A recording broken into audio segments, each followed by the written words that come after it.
Morning everybody, Claire here from Rainbow Acrylics.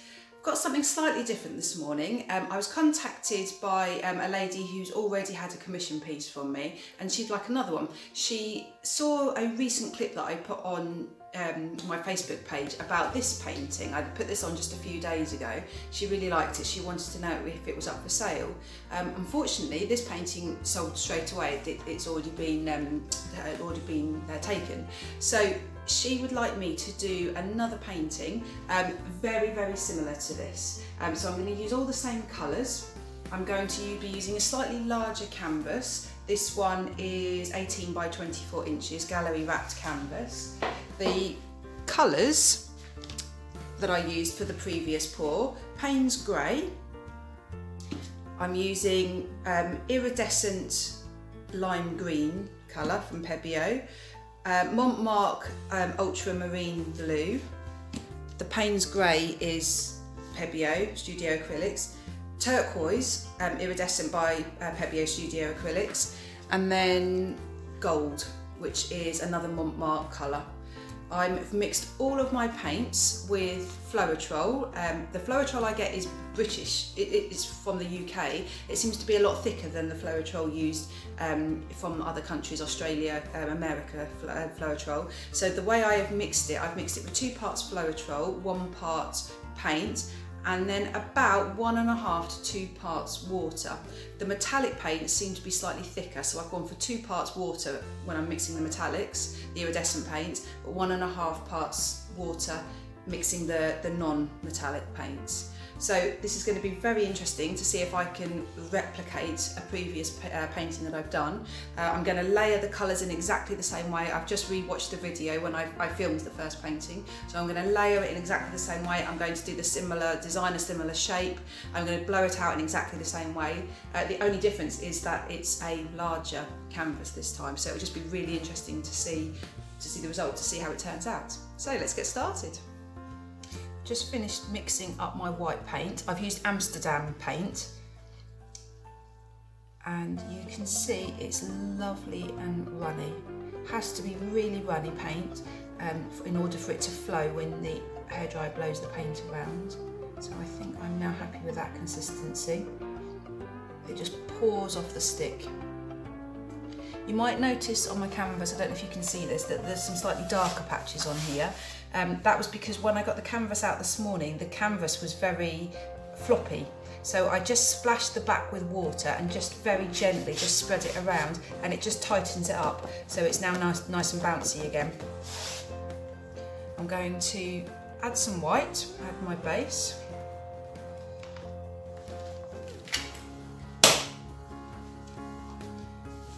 Spread it over the canvas. I want a nice thin layer of white. If the layer is too thick, the paints will become so diluted with white paint when you blow it out with the hairdryer. I'm going to add extra white anyway to help the colours flow. Because the white's nice and thin, it should level itself quite nicely. So you'll see lots of marks left by the spatula, but that doesn't really matter because they will settle themselves down, sort themselves out of it. I've actually got quite a lot of paint on here, so I'm going to take some of the paint from the top and use that just to dab it on the sides, and then I'll spread it smoothly with my fingers in a minute. There's probably a bit too much paint on here. That's okay.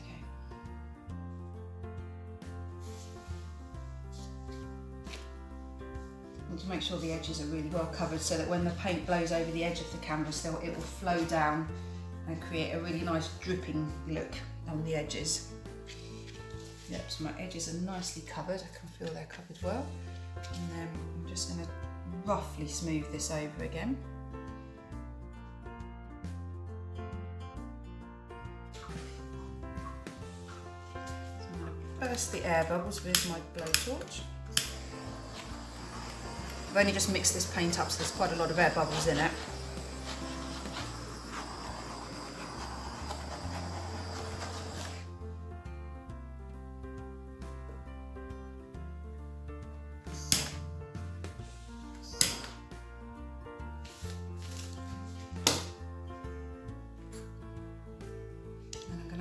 paint, so I'm going to do an S shape.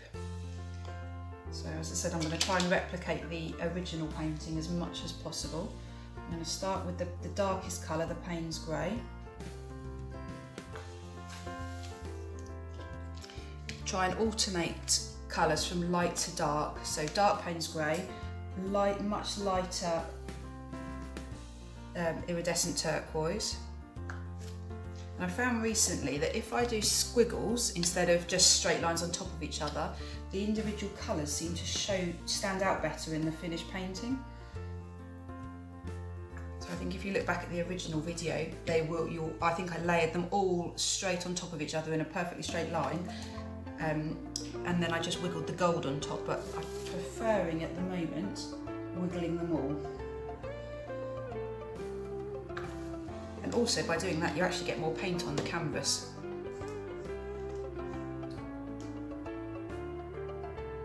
I think that helps. I love using gold. It's such a shiny colour when it's dry. It's absolutely gorgeous. So colours are down. I'm going to flood the edges, so add a little bit more white around the edges of the colour.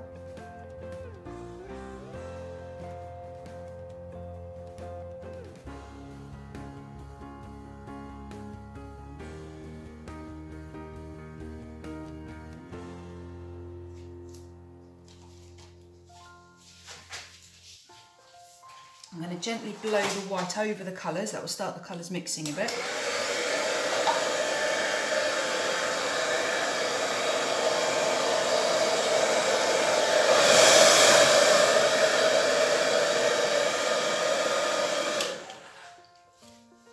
Just give it a quick torch.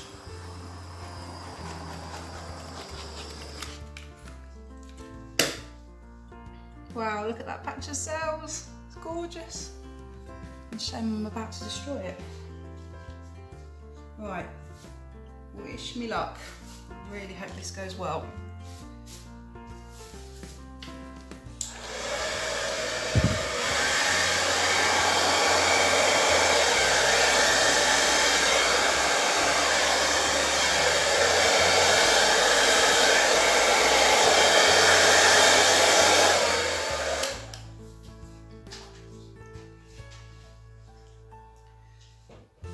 So I'm pretty happy so far. I've got lots of white areas I need to fix.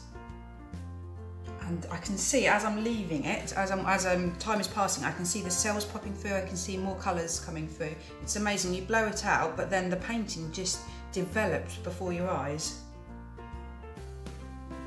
I can see there's a lot of paint under here, which I'm going to blow out, and under here right at the edges. So you can either use your hairdryer to blow that out, or I often just blow with my mouth, because then you've got a bit more control over it. I think I'm going to use my hairdryer though to try and get rid of some of this big white section. It's too big.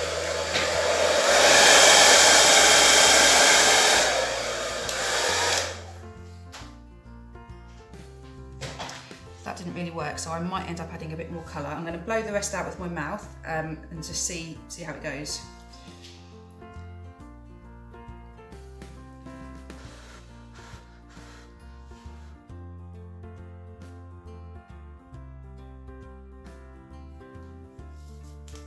I'm going to add some more colours here.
much better. So I haven't got that big white hole anymore. Here's the finished painting.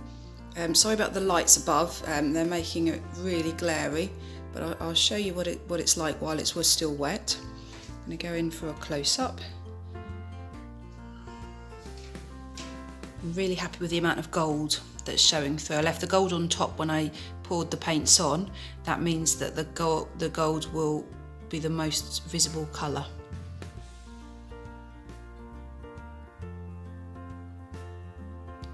Millions and millions of cells.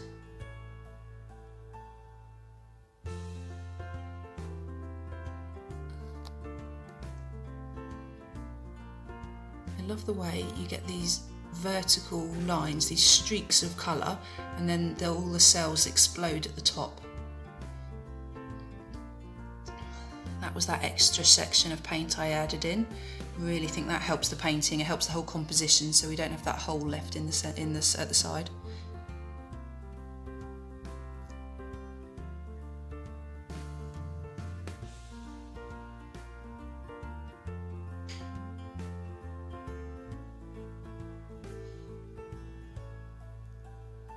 So I will show you when it's dried.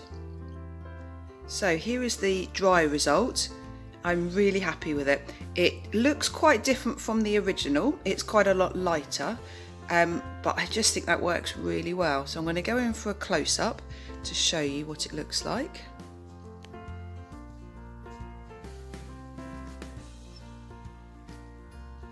So you've got this really lovely central band of colours which are really nice and intense, and then the colours just fade out towards the edges.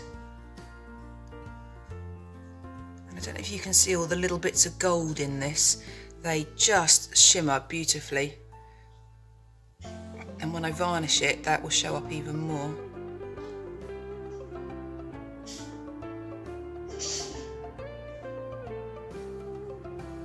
I love all these little white wispy lines.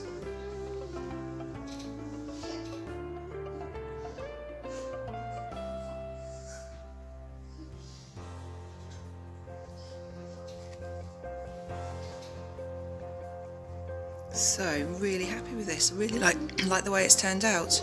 So if you like watching my artwork, please subscribe to my channel, and please click the notification bell so you get all notifications when I put up new videos. Thank you.